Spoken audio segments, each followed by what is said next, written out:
Hey, I'm Victor Margiotta, and this is the Community Show. I've been very blessed to have the two guys from Buchanan Engine Company #1 come in, and they're going to talk about some history of the 75th anniversary of Buchanan Engine Company #1, and we're going to talk a little about themselves, not much, because there's so much history in the past 75 years. Of course, we have the two Grand Marshals of the parade, Andy Cody Jr. and George Merritt.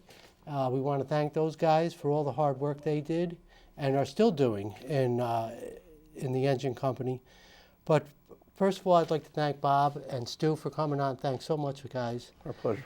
I know Bob just had to rush from a golf outing, which I'm a little jealous of. Actually could have played, but I had to prepare for the show. So how'd it go today? Oh, it was great. Had a great time. Yeah, no, that was for the... I wanted to make sure I made it here on time for you. And that was for the first responders. Yes, it was. The town of Cortland does a first responder golf outing. It's 9 years old. Wow. This is the 9th annual one, and it's a great time. Yeah. It's still not as good as the Buchanan outing. Of course not. No. It's got to be one of the best outings that I've been to. Now, how long has that been going on? The Buchanan golf outing started back in about 1995. Yep. And it has been a well-run golf outing ever since. Yep.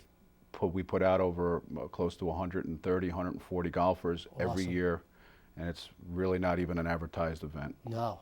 And then they come back to the firehouse to do the dinner. And we have a dinner and prizes back at the firehouse. Yeah, I tell you, it's the best run outing that I've ever gone to, and I love it. It is. It is a good outing, and I think the guys in the department do a great job to run that outing. Yep. It's a big deal to run, Yeah. but it all comes together, and I think the community loves it.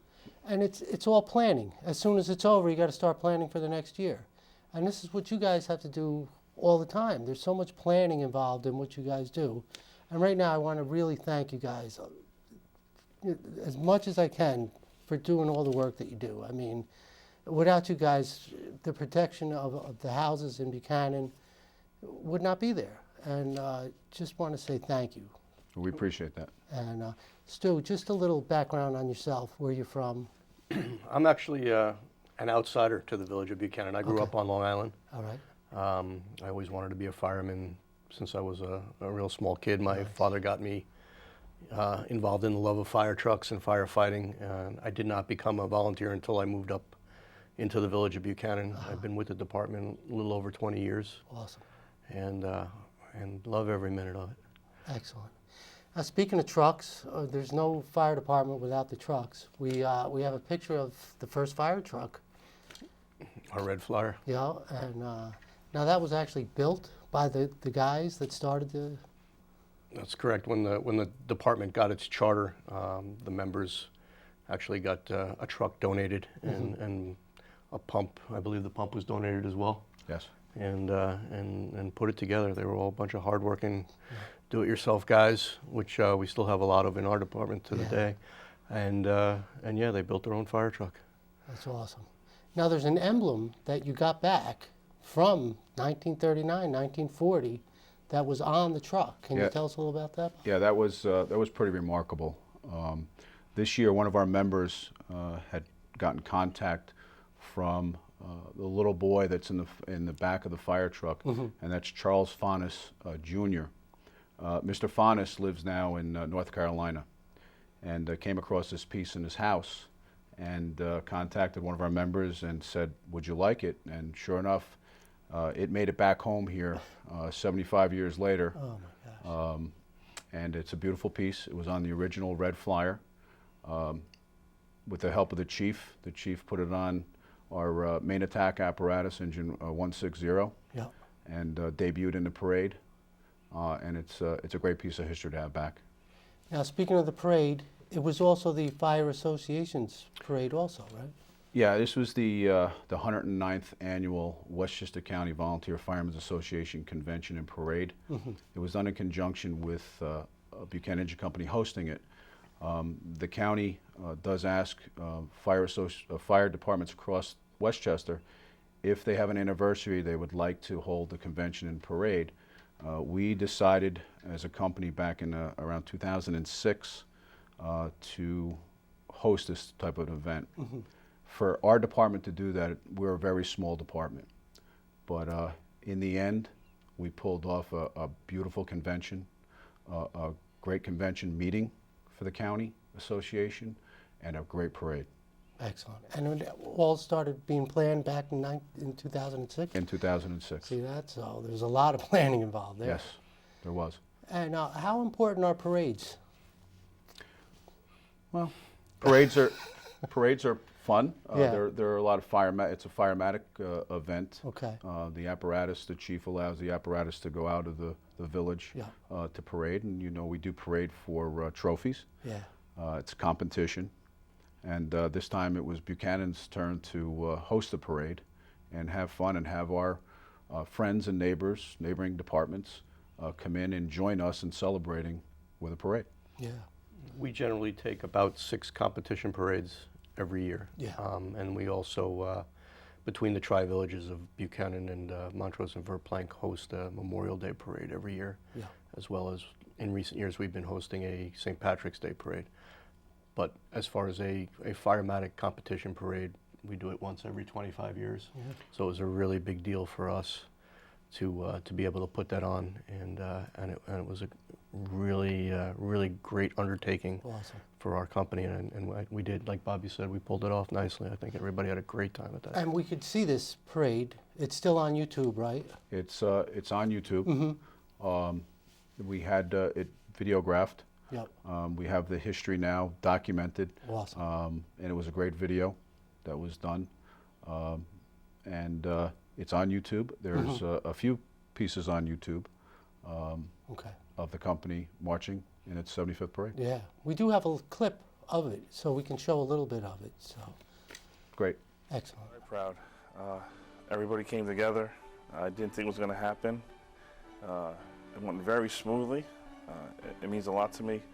I'm not here as long as a lot of people have been. I'm just currently out of my 30th year here.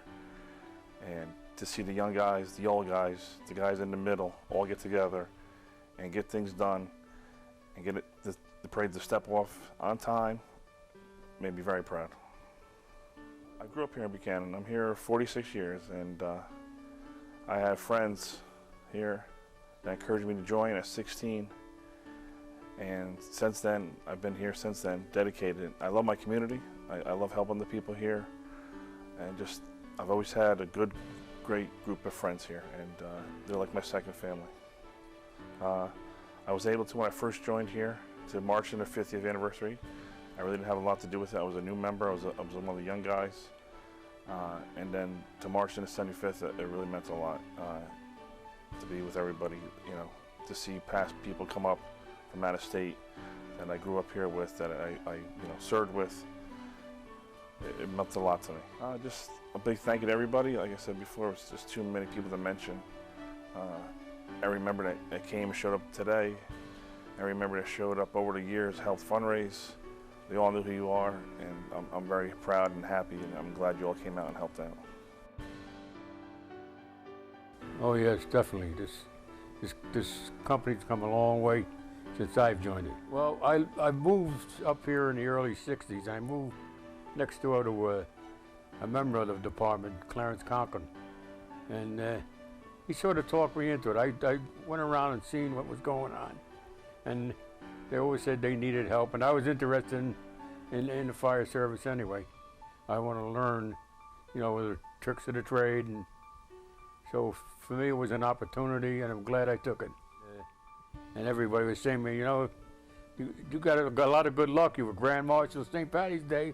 Now you're Grand Marshal on a parade. I want to thank the committee for choosing me as one of their Grand Marshals. There's a great bunch of people here. We fight and argue at times, but in the end we all come together. You always see a couple of ex-chiefs, assistant chiefs, captains, people I've known for 30, 40 years. It's nice to see they're still around like me. I would just like to thank all the former mayors and board members for all the help during the years that I've dealt with them.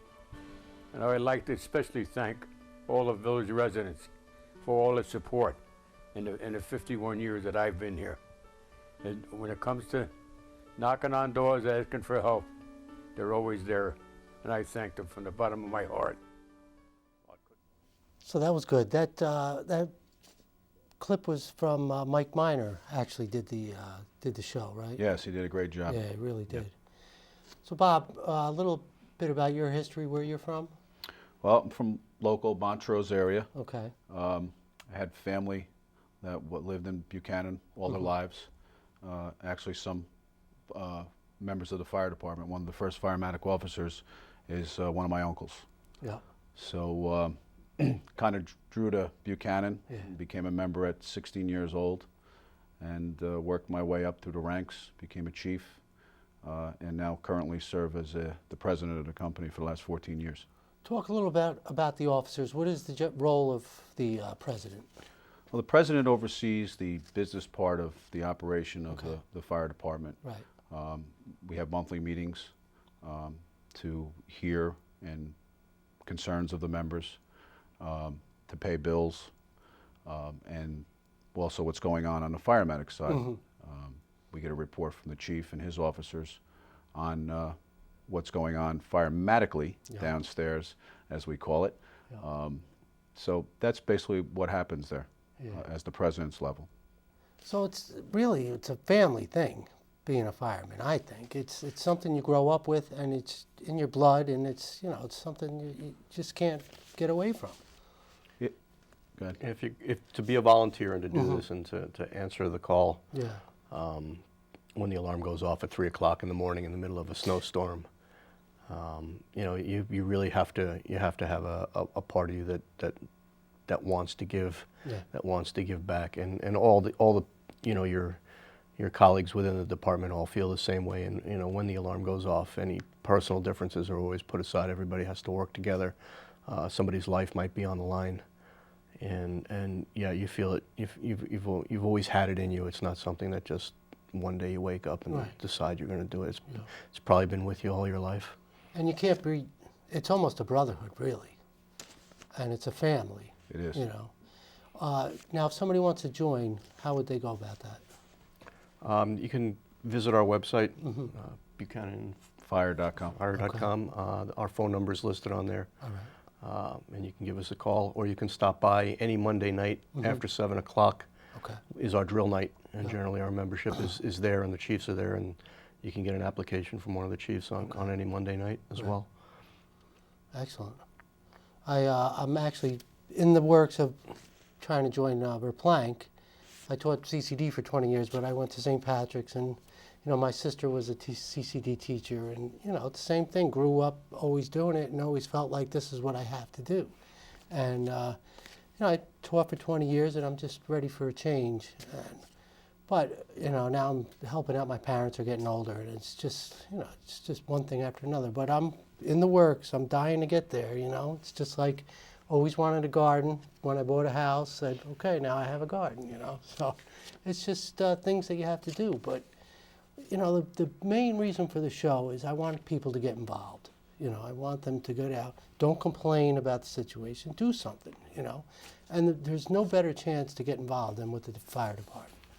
We've been very fortunate the last couple of years. We started an Explorer post through the Boy Scouts, and that drew in kids that are 14 years old that want to get involved, but they're too young really, and it's very hands-on within our department. We brought in kids from Verplanck, Montrose, Peekskill, Croton, Mohegan.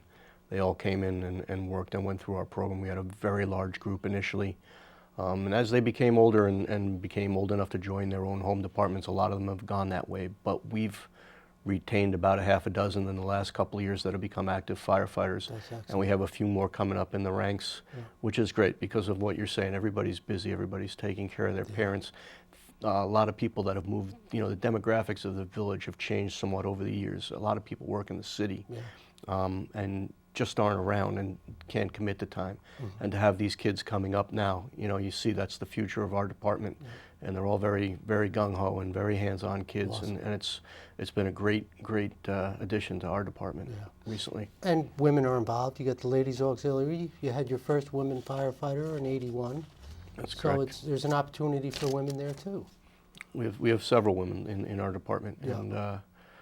and they receive the exact same training. They go through, you know, the same courses. They wear the same gear, and they're expected to do the same job. Sure. One of them is the first woman that you mentioned is a driver of our apparatus, wife of an ex-chief, deputy chief, and her son is now one of those kids that's coming up through the ranks at this point. So it's great. And we want to thank Bob's wife, Angela, for all the work she does. Yeah, she's a hard worker. She's She also is. a trustee at the firehouse. Yeah. She does an excellent job there, Yeah. as well as she's a member of the fire police. Yep. So thank you, Angela, for all the work you do. Yep. Thank you, Angela, for all the work you do. Now, you can't do anything without money, especially these days. It's all about money. What are some other ways you guys raise money? We do a lot of fundraising. Yeah.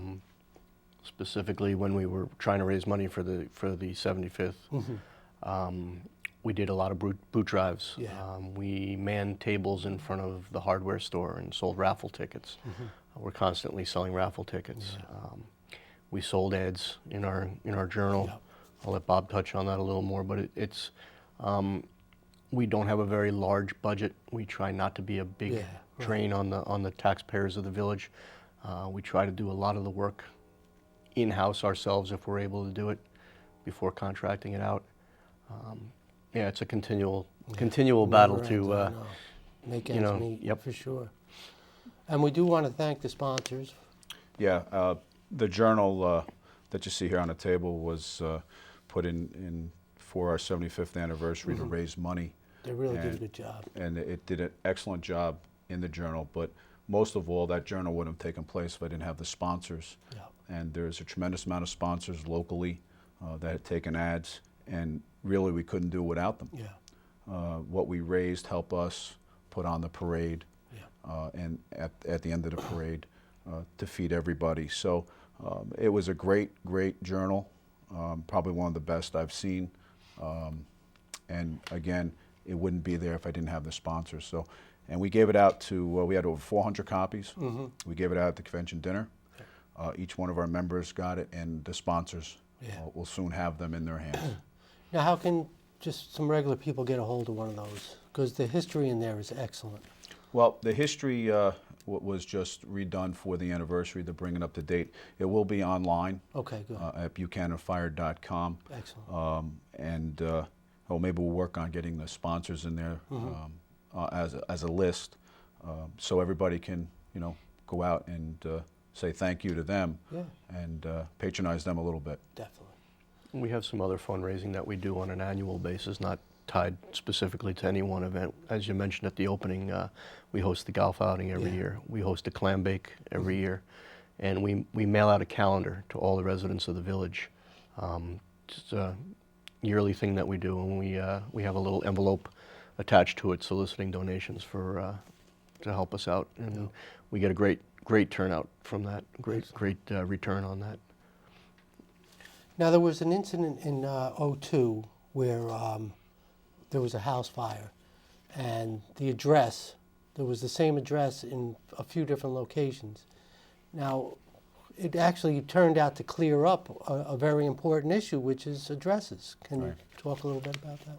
I'll start it off, and then Stu can pick up, because Okay. Stu was one of the major players in this event. Yep.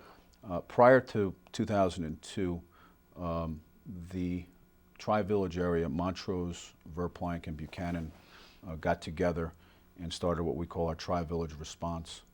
And it has worked so well, I think other communities in the county have now started to do the same thing we Yeah. do. And what that was when an individual fire department gets a report of a structure fire, the other two neighboring departments, or mutual aid departments, will get called also to man their station in case they're needed. Right. And on that tragic morning, that system worked. However, the address system on the Albany Post Road the addresses were the same. The initial call went to the Montrose Fire Department. That morning, Stu was getting up from his house, and I'll let him tell the rest of the story because it really plays a big part in what happened. It was originally dispatched as 213 Albany Post Road Right. in Montrose on a report of a working structure fire with people trapped, which at 3 in the morning gets your blood going when you hear a call like that.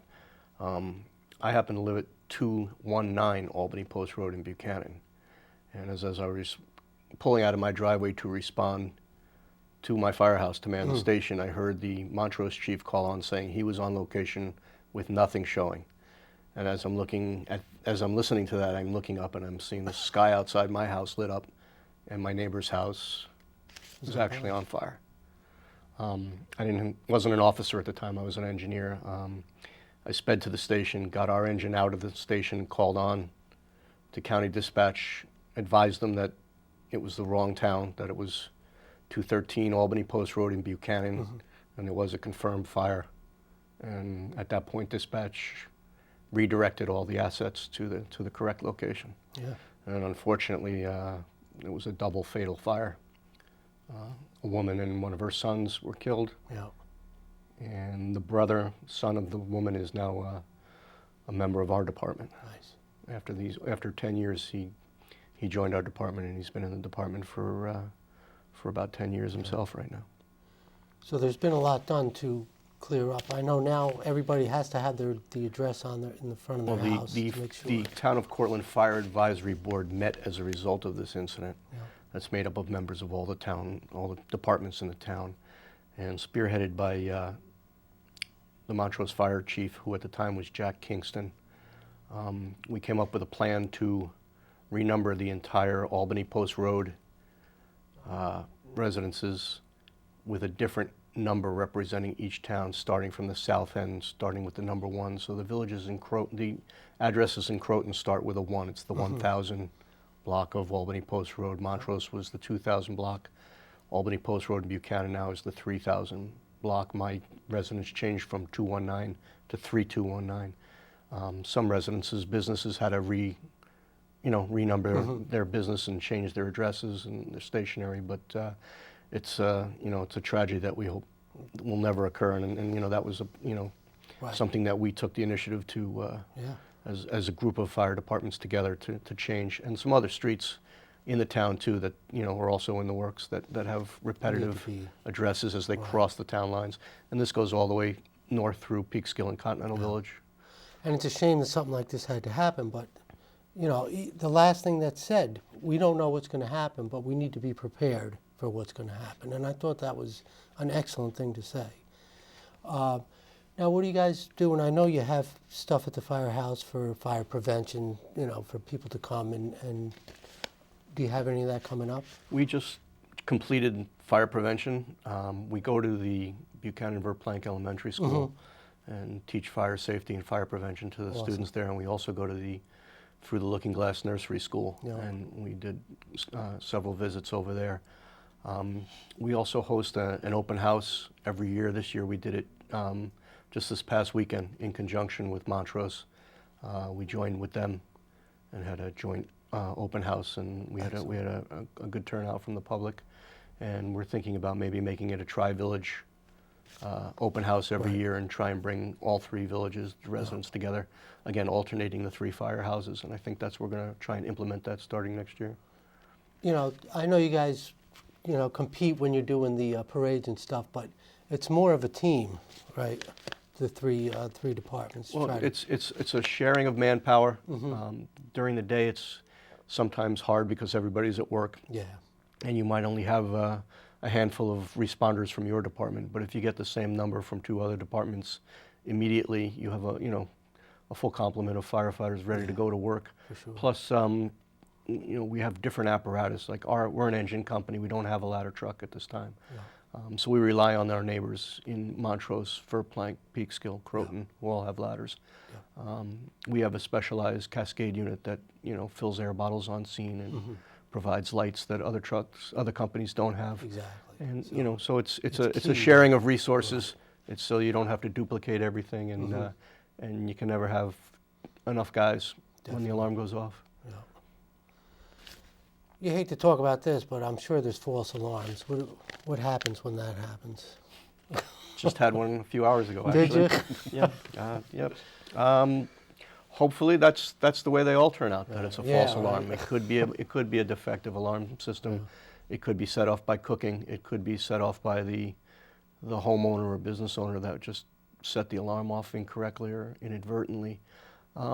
That's like I said. That's a good day for us if that's all it is. So. Any last words, Bob? We just Well- have a few minutes left. Well, listen, you just touched on it, and fire prevention. Yeah. The best thing we can say is, check those smoke detector batteries, get them definitely, changed, always, yeah. make sure they're working, make sure they know 2 ways out, and make a meeting place in front of the house for your children. And one of the biggest things is please never go back in once you leave. Yeah. So that's big to get out there. We've been stressing that in the schools. I went to one of the schools this year and touched base on that again. But it's repetitive every year. Yeah. But it has to be. Definitely. It has to be. And just the phone number and the website. Go ahead. You can contact us at buchananfire.com. Yeah. And the phone number is 914-737-0334. Okay. Go ahead, Stu. You got 2 minutes. Again, as we said in our video, if anybody goes online on YouTube and looks at it, it's our pleasure to serve the village and the residents. Hope they appreciate the job that we do, and we're always looking for new people to come and join us and help out. And you don't have to just fight fires. There's any number of things you can do at our firehouse, and we'd love to have you. And thanks again to everybody that came out to the parade. Thanks to all the other departments that participated. And mark your calendars, another 25 years, we're going to be celebrating our 100th. The biggest thing is, Andy Cody mentioned it in the clip, we have to thank the residents wholeheartedly for letting us, first of all, tie up the streets for a little while in Buchanan, and just being there for us and supporting us. And they too can come out and become a member. We're always looking for members, and I know there's a lot of people out there that think we're paid, and this is a service that they pay for, but it's all volunteer, and they can become part of a great team, and that's what we are. Now it's open to how far of an area beyond Buchanan? We'll go out as far as 5 miles outside the village. Okay, so they can still join, They can even still though join. they're not residents of Buchanan. Yes, Yes. we have residents from Peekskill, and we have residents from Cortland. throughout the town of Cortland. Yeah. And what's the training? Is it heavy? Is it? We train every Monday night, as I mentioned earlier, for 2 hours. Occasionally on weekends, once a month, we try to do a weekend training. Anybody that wants to be an active firefighter has to pass the state Firefighter 1 class that was just taught down in Valhalla at the training center, which is a big commitment. But once you make the commitment, it's everybody that goes through it loves it and is very proud when they graduate. So it's it's 109 hours. I'm not exactly sure how many hours the class. They combined a lot of other classes into this state certified Firefighter 1 class, but we help you through it. Excellent. Well, thank you so much. Thank you for coming on. I really appreciate it. Thanks, Stu. Victor, thank you very Bob. much for having us.